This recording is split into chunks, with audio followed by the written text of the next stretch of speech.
Start with Steve Conroy. Bruce, Craig obviously does a lot of the hard work for that line there, but how nice was it to see him enjoy a big day like that? I think it's great. He's a very popular guy in the room, obviously new to the group. We've talked about, with COVID, it's a little tougher to get to know guys, but obviously over time, I think they appreciate his kind of lunch pail approach and getting in on the forecheck, creating some turnovers for them and digging around and getting to the front of the net. He's got a great shot. So they're happy for him. And that's typical Kretsch, right? He was looking for him the whole third period. Kretsch is obviously going to do the right thing because the game is still in hand, but at the same time, looking after a teammate. I think those guys have done that around here when they can. So good for him. Happy for him. Happy for the whole line. They've really, played real good hockey for us. So hopefully they can stay hot. Connor Ryan. Bruce, they didn't get on the scoreboard, but were you encouraged by what you saw from that DeBrusk was Coleman line? And do you think kind of playing that straight line kind of game is what a guy like DeBrusk needs to kind of simplify and get going here? Well, I mean, Jake's been on a lot of lines. He's been given opportunity with almost every center iceman here. I mean, don't forget he was in with Berge and Marsh. They play pretty straight line, so it falls on him to to play the game that's in front of him. I've said it before. To me, it's a second effort league.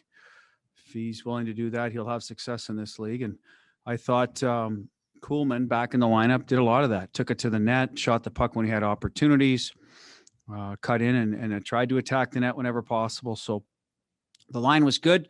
Unfortunately, didn't get on the score sheet, but that's okay. Do your job.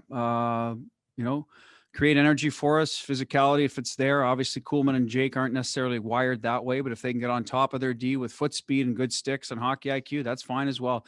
Whatever it takes to turn pucks over. Obviously, the Kuraly, Ritchie, Coyle line is a little more physical. That's fine. They're bigger bodies. So we just, as you said, we're trying to put people in, I guess, the so-called bottom of the lineup forwards to give us some juice and put stress on the other team. And I thought they were able to do that tonight. Chris Ryan. Hey, Bruce, wanted to ask you about that third line, and you're starting to see good chemistry with Kuraly, Ritchie, and Coyle. Obviously, they get overshadowed a little bit tonight with Craig's performance and the way that second line's played, but those guys really seem to be coming together. What are your takes on that? Yeah, I mean, it's early, but I like the fact that we've been trying to build a bigger third line for the majority of the year. And for a while there, it was Coyle, Frederick, and Smith, right? But injuries happen, so people get shuffled around. We added some real good pieces at the deadline, so you sort of rethink it where they're going to best fit. And Coyle moving to the wing goes against what we've, kind of tried to do here is have him the, 1, 2, 3, and then Kuraly 4. But listen, you do what you have to do to put the best lineup together and find chemistry. And right now with Ritchie, they're big bodies. And if they continue to, sort of play in behind teams, be hard, recover pucks, they're going to be hard to play against. And everyone has a goal the last 2 games. That's encouraging. We'll see if we can keep it going. I thought they were good in Pittsburgh as well. They had opportunities. We moved kind of Frederick and Ritchie around that night. So we'd like to build that mentality into the line. Get teams to understand or know that that's what they're up against. After some skill lines, they're going to have a heavier line and then maybe, a speed line, whatever the case may be, so that they all have their identity and they're playing to it. And I'm happy for them. They do a lot of grunt work down the lineup. And for Sean, he's seen a few more pucks now. Had a great chance the other night to hit the post. So if he can just stay within himself, play straight lines, understand what makes him successful, then I think him and Coyle can be good together. And Ritchie over there, he knows his role. He's done it for us all year. He's not strayed.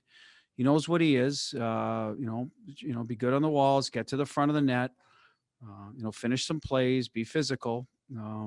It's worked out well for him. He's had a nice year for us. And now the other 2 with him, could give us that identity. So let's see how it plays out going forward.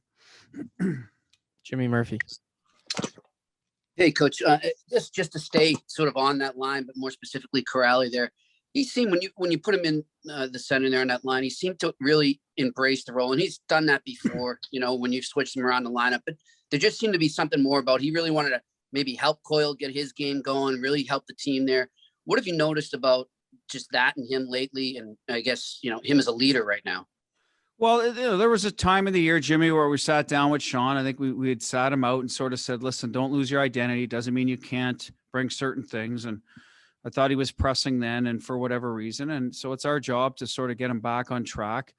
Lazar came in and Hall, obviously, so we moved him to the wing with Lazar and Wagner. They had a couple of, I thought, some nice hockey games together. And then again, Freddie gets ill. We want to get him back in the mix. And now we look at him back in the middle because Coyle wasn't going offensively. Maybe he needed a change of scenery. So all of a sudden, a few changes of scenery for everybody, and you find yourself in a line that maybe could work best for you in the now, right? And we'll see how it does going forward. I think with Sean, we've moved him up at different times. As long as he doesn't lose his identity of what he is, not try to be something you're not, just play in straight lines and understand how you can get your offense. Look at his chances, Jimmy, the last couple nights. One was a rebound in front. Two are rebounds in front. The other night, like I said, a diving one that hit the post. That's going to be their game offensively. A little more below the tops of the circle, second chances around the net than line rush. So he just has to understand that. And that's okay. We're giving him the opportunity to do that. And help the D help him by putting pucks in good places on the, when they do get it in, and we'll see where it goes from there. And again, we've always liked Sean here, had a lot of loyalty to him as a player. He's been a good playoff player for us. So it's always been more or less, hey, this is what you're good at. Build on the other stuff, but don't lose what makes you successful. And right now it's going well for him, and it's our job to make sure he continues to sort of understand that messaging. And then if his game grows and they become more of a threat off the rush, well, great.